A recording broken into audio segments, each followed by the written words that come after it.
September 5, 1944. Field Marshal Gerd von Rundstedt walked into his old headquarters building in the West for the first time in 2 months. He had been relieved of command in July, after telling Hitler's staff that the situation in Normandy was hopeless and recommending they make peace. Now Hitler was calling him back. That alone told von Rundstedt how desperate things had become. General Gunther Blumentritt, Chief of Staff for all German forces in the West, was waiting for him with maps spread across the table. The maps told a story of catastrophe. Allied forces had broken out of Normandy 6 weeks earlier. They were now racing across France faster than anyone had thought possible. Most of France had been liberated. American and British forces were approaching the German border. Blumentritt pointed to the southern sector of the front. The American Third Army under George Patton. In 3 weeks, Patton had covered over 400 miles. His forward elements were sitting just 100 miles from the German border with nothing substantial between them and the Rhine River. Von Rundstedt stared at the map. Then he asked the question whose answer he already knew. What do we have to stop him with? Blumentritt's answer was simple. Nothing. The German military situation in early September 1944 was desperate beyond anything most people understand. This wasn't just a retreat. This was the near-total collapse of German military power in Western Europe. Let's be specific about what von Rundstedt and Blumentritt were looking at on September 5th. Between Patton's forward positions and the German border, there were no intact German divisions. None. The Wehrmacht units that had been fighting in France were either destroyed, scattered, or fleeing east in disorder. Most had abandoned their heavy equipment. Those that still had some organization were combat ineffective. The famous Siegfried Line, Germany's western defensive fortifications, had been stripped of troops and weapons years earlier to supply the Eastern Front. The concrete bunkers were still there, but they were empty. No ammunition, no troops, no supplies, just concrete shells that would offer no resistance to an armored attack. To understand the German mindset, you have to visualize the roads. It wasn't an army anymore. It was a mob. German officers described scenes of total disintegration, columns of trucks burning, horse-drawn carts overturned in ditches, soldiers throwing away their rifles to run faster. There was no radio contact, no orders, just a collective primal instinct to get across the Rhine before the Americans caught them. For a German officer class that prided itself on discipline, this wasn't just a defeat. It was a humiliation. Years after the war, German commanders were remarkably candid about just how weak they were in early September. In post-war analysis and interrogations conducted by U.S. Army historians, they provided specific details that make clear how vulnerable they were. General Siegfried Westphal, who served as operations officer at OB West headquarters, later estimated in his book that on September 1, 1944, the entire Western Front had the effective combat strength of roughly 10 to 12 divisions. That sounds like a lot until you understand what it actually meant. A German division at full strength was supposed to have about 17,000 men, but these weren't full-strength divisions. Most were battered remnants with 2,000 to 5,000 men. They were short on ammunition, fuel, and heavy weapons. Many didn't have artillery support. Against this, Patton's Third Army alone had 12 divisions, most at near full strength, well supplied, and supported by complete air superiority. The math was brutal. Even if every German division had been at full strength and well positioned, they would have been outnumbered. But they weren't at full strength, and they definitely weren't well positioned. The most critical problem was reserves. In military terms, Reserves are units you keep back from the front line so you can respond to enemy breakthroughs or launch counterattacks. They're your insurance policy. On September 1st, 1944, Germany had no meaningful reserves in the West. Blumentritt testified in his interrogation that there were no panzer divisions available for immediate deployment anywhere between the English Channel and the Swiss border. The armored units that had fought in Normandy had been destroyed or were in the process of being rebuilt far behind the lines in Germany. The few panzer units still technically assigned to the West were either at 20% strength or were still forming and not combat ready. This was catastrophic because stopping an armored breakthrough required armored counterattacks. Infantry could dig in and hold ground, but they couldn't pursue and destroy advancing tank columns. For that, you needed panzers.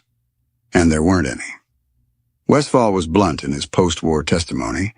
Germany had no reserves, no fortifications, and no prepared positions.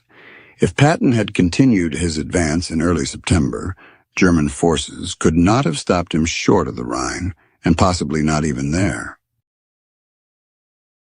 German intelligence was quite good at tracking Allied movements, even in the chaos of September 1944. They knew where Patton was. They knew his fuel situation was getting difficult. But they also knew that if he could solve his supply problems, nothing was going to stop him from reaching the Rhine. 2 days after returning to command, von Rundstedt sent a situation report to Hitler's headquarters. He had spent those 2 days assessing the front, and the news was worse than he'd feared.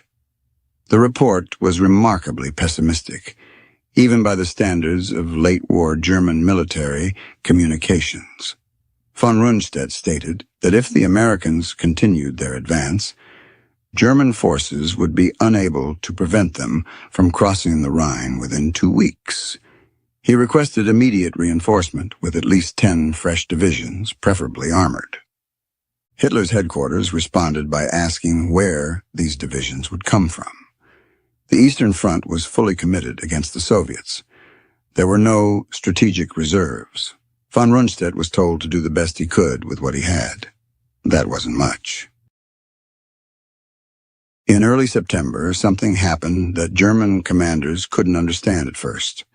Patton's advance slowed dramatically over the course of several days, then essentially stopped. Third Army units that had been racing forward at 30 to 40 miles per day were now sitting in place or moving only a few miles. German intelligence officers monitoring American radio traffic reported that Third Army was experiencing severe fuel shortages. Tanks were being immobilized. Combat operations were being curtailed. The Americans were consolidating their positions rather than pushing forward. Blumentritt later recalled in his interrogation that German commanders initially thought it must be a deception, that Patton was preparing for a massive thrust and wanted them to think he was having supply problems. But as the days passed and Third Army remained largely stationary, German commanders realized this wasn't deception. This was real. Patton had been stopped by logistics, not by German resistance. The relief in von Rundstedt's headquarters was palpable.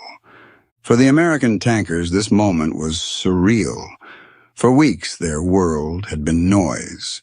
Engines roaring, tracks clanking, the adrenaline of the chase. Suddenly, everything went quiet. You had thousands of men sitting by the side of roads in the late summer sun, looking at maps that showed nothing ahead but empty space. They could feel that the enemy was broken. The road ahead was open. But the fuel gauges were empty. The silence wasn't peaceful. It was heavy. It was the feeling of a winning lottery ticket slipping out of your hand. In post-war interrogations and memoirs, German commanders describe what happened when Patton stopped advancing in early September in extraordinary terms. They used language suggesting they viewed it as miraculous. These were not religious men prone to superstition. They were professional military officers trained in tactical and strategic analysis, yet they used such language because they could find no rational military explanation for why Patton had stopped. German commanders referred to this period as the miracle of the West, using terminology that echoed how Germans had described unexpected salvation in World War I. Von Rundstedt wrote in his post-war memoir that the halt of Patton's Third Army in early September was inexplicable from a military standpoint. Patton had the strength, the position, and the momentum to reach the Rhine. That he did not do so was a gift Germany had no right to expect. Blumentritt was even more direct in his interrogation by American officers. He testified that when Patton was halted in early September, German commanders could not understand it. The Americans had stopped themselves at the moment when Germany was most vulnerable and least able to resist. The German commanders didn't waste the reprieve they'd been given. Between early September and the end of November 1944, they accomplished a remarkable reconstruction of their Western defenses. This wasn't speculation or post-war exaggeration. Allied intelligence documented it in real time and were alarmed by how quickly the Germans recovered. The first priority was getting troops to the Siegfried Line.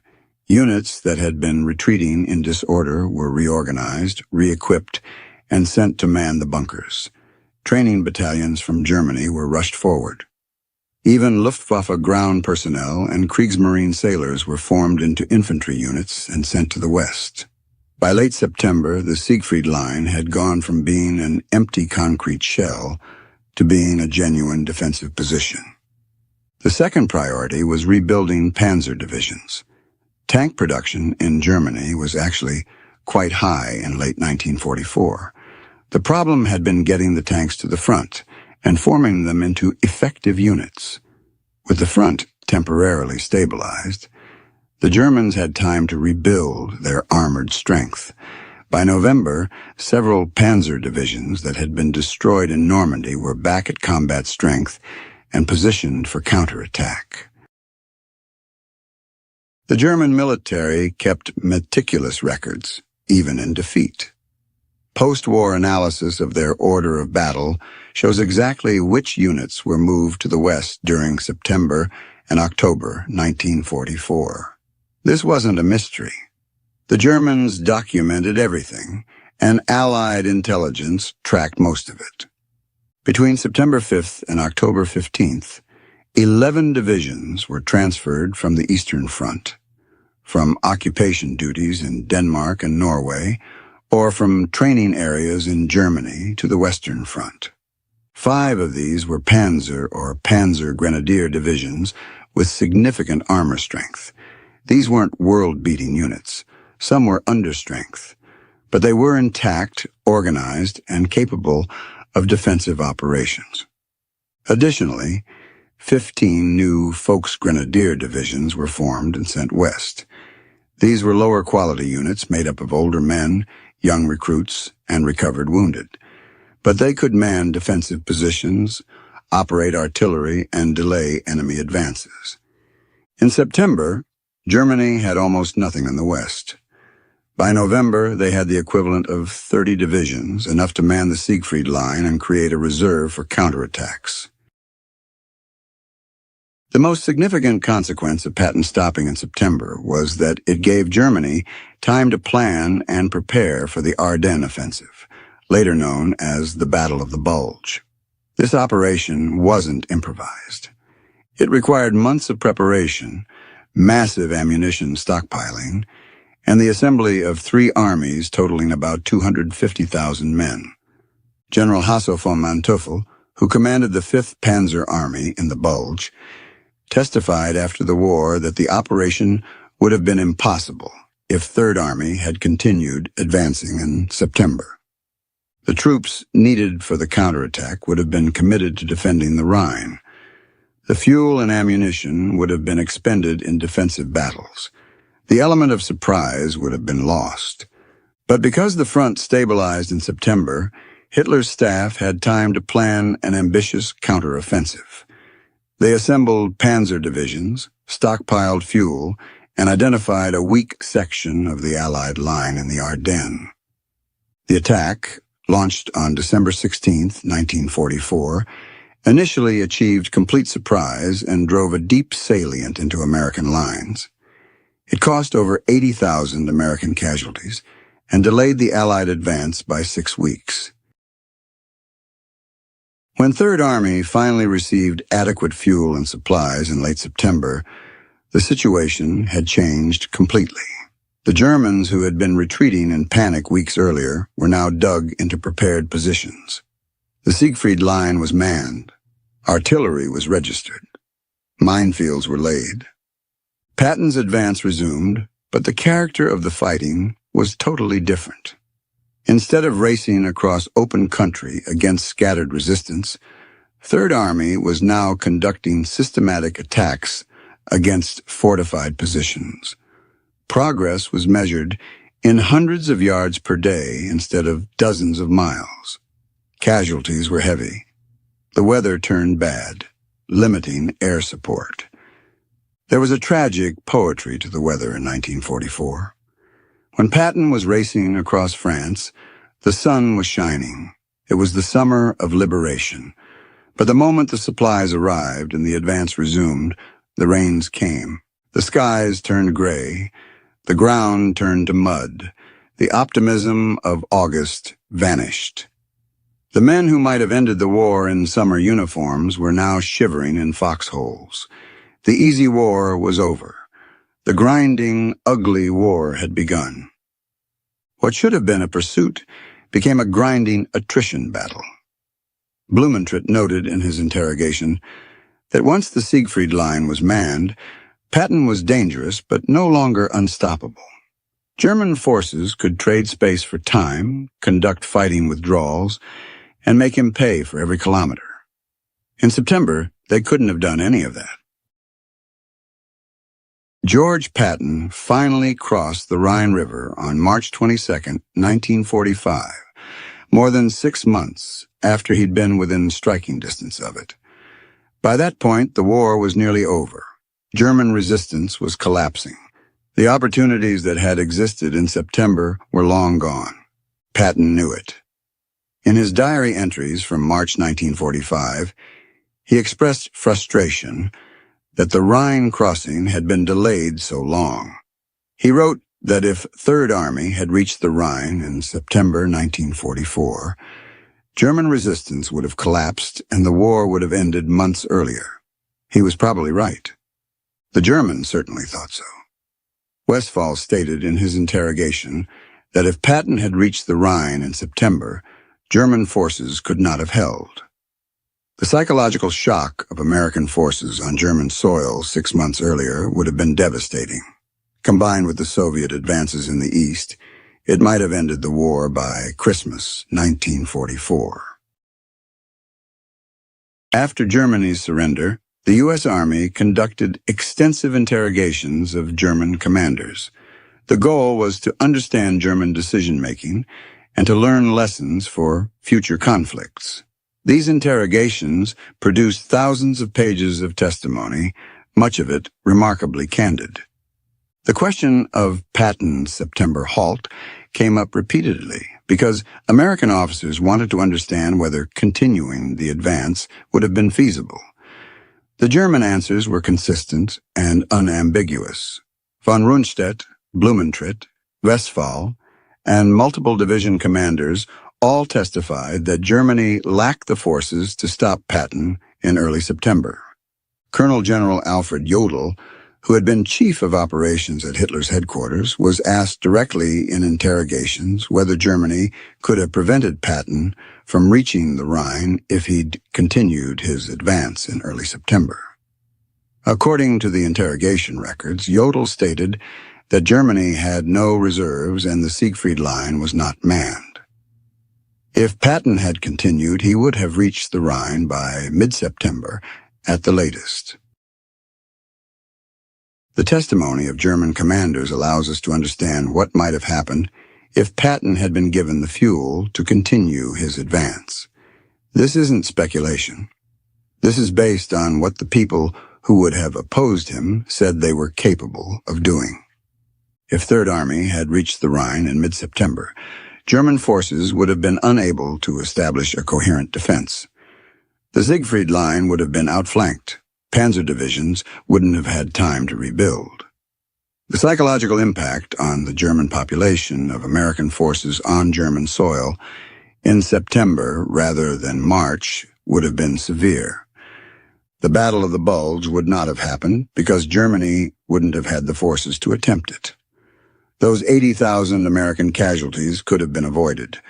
The war in Europe would likely have ended in late 1944 or early 1945, rather than May 1945.